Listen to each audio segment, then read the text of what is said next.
بسم اللہ الرحمن الرحیم مناع للخير معتد أثيم صدق اللہ العلی العظیم۔ آیت نمبر 12 کے الفاظ کے معانی کی طرف توجہ فرمائیں گے۔ سب سے پہلا لفظ ہے مناع۔ مناع کے بنیادی حروف ہیں میم، نون اور عین۔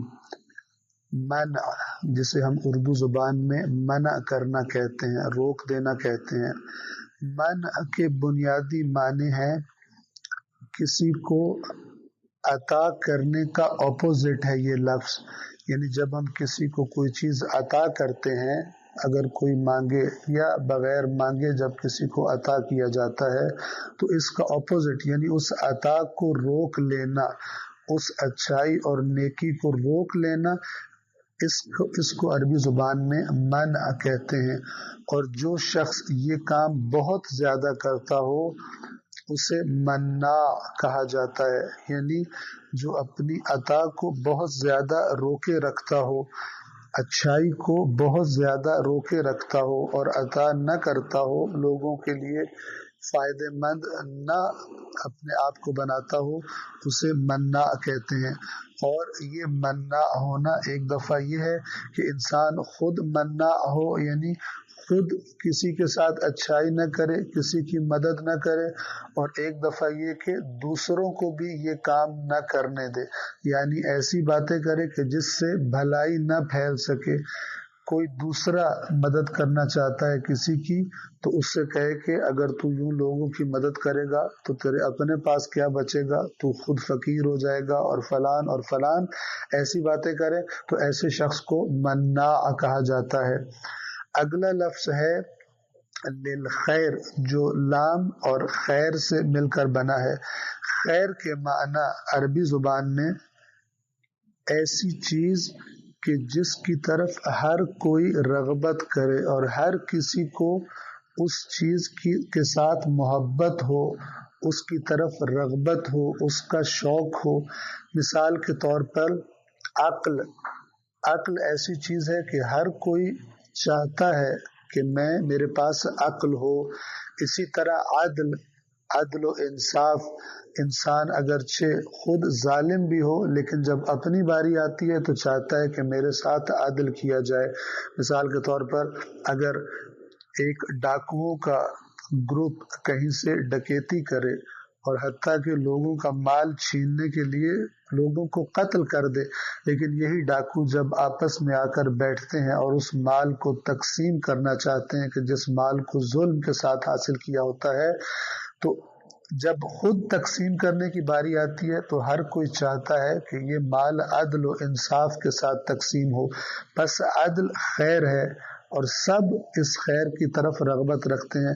اسی طرح ہر وہ چیز کہ جو انسان کو نفع دیتی ہو، انسان کو فائدہ دیتی ہو، اسے خیر کہا جاتا ہے۔ اور خیر کی ضد یا خیر کا اپوزٹ اسے عربی زبان میں شر کہا جاتا ہے۔ خیر دو قسم کی ہوتی ہے۔ ایک وہ خیر کہ جو ہر حالت میں انسان کے لیے اچھی ہو اور انسان اس کی طرف رغبت کرتا ہو، انسان کے لیے فائدہ مند ہو، جیسا کہ اللہ کے نبی سے ایک فرمان جو منسوب ہے اس میں اللہ کے نبی فرماتے ہیں کہ وہ خیر ہرگز خیر نہیں ہے کہ جس کے بعد جس کے نتیجے میں جہنم کی آگ ہو، اور وہ شر ہرگز شر نہیں ہے کہ جس کے بعد یعنی جس کے نتیجے میں انسان جنت تک پہنچ جائے۔ بہت سے کام دنیا میں ایسے ہیں کہ جنہیں انسان خیر سمجھتا ہے، ان کی طرف رغبت کرتا ہے، ان کی طرف اسے شوق ہوتا ہے انہیں حاصل کرنے کا، لیکن ان کا نتیجہ جہنم ہوتا ہے۔ تو اللہ کے نبی نے فرمایا کہ وہ خیر نہیں ہے کہ جس کا نتیجہ جہنم ہو۔ اور اس طرح بہت سے کام ایسے ہوتے ہیں کہ جن کو کرنے کا انسان کا دل نہیں چاہتا، لیکن اگر کرے تو اس کا نتیجہ جنت ہے۔ لہذا فرمایا وہ خیر نہیں ہے جس کے بعد جہنم کی آگ ہو، اور وہ شر نہیں ہے کہ جس کے بعد جنت انسان کو مل جائے۔ اسی لیے قرآن کریم فرماتا ہے عسى ان تحبوا شيئا وهو شر لكم وعسى ان تكرهوا شيئا وهو خير لكم، یعنی بہت نزدیک ہے یہ بات کہ تمہیں کوئی چیز بہت اچھی لگتی ہو لیکن وہ تمہارے لیے اچھی نہ ہو، یعنی اس کا نتیجہ تمہارے لیے اچھا نہ ہو، اور اسی طرح بہت نزدیک ہے یہ بات بھی کہ کوئی چیز تمہیں بہت بری لگ رہی ہو لیکن وہ تمہارے لیے بری نہ ہو بلکہ وہ تمہارے لیے اچھائی ہو، خیر ہو۔ واللہ یعلم وانتم لا تعلمون، اس لیے کہ اللہ جانتا ہے اور تم نہیں جانتے، اور اللہ تم سے محبت کرنے والا ہے، تمہاری خیر خواہی چاہتا ہے خداوند عالم، لہذا اللہ جس چیز کا حکم دے اگرچہ تمہیں اچھا نہیں بھی لگ رہا، تمہاری کم علمی کی وجہ سے یا تمہاری آرام طلبی کی وجہ سے یا تمہاری دنیا پرستی کی وجہ سے، اگرچہ وہ تمہیں اچھا نہیں بھی لگ رہا اس کو انجام دو۔ کیوں؟ اس لیے کہ خدا تمہیں کبھی کسی برے کام جس کا نتیجہ تمہارے لیے برا ہو اس کو کرنے کا نہیں کہتا۔